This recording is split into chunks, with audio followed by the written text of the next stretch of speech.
Does anyone ever come off hospice? The answer is yes.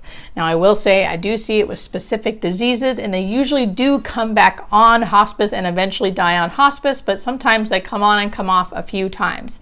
Which diseases do I see this with? Usually congestive heart failure or CHF, COPD, which is a lung disorder, Alzheimer's dementia, and Parkinson's disease. I'm sure there are others that I'm forgetting, but those are the 4 that are off the top of my head. So what happens? They usually have an exacerbation of the disease, meaning they're kind of going along here, they're new normal, something happens, boom, exacerbation, they're in the hospital. They look bad, they're down here, and in the hospital they say, maybe we should put them on hospice. They're released from the hospital and go on to hospice. Then while on hospice, we kind of get them a little better.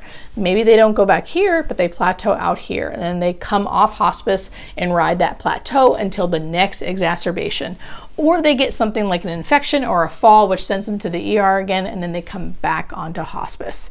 So it just depends. Not everyone is like that. And I'm sure there have been people who've come off hospice and stayed off hospice.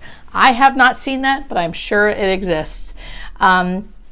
If it's not that, then it's usually the other one that I just discussed, people coming on, coming off, because their disease is terminal, but it kind of waxes and wanes. Let me know if you've experienced this or a loved one of yours experienced this, and if you have any questions in the comments. Thanks.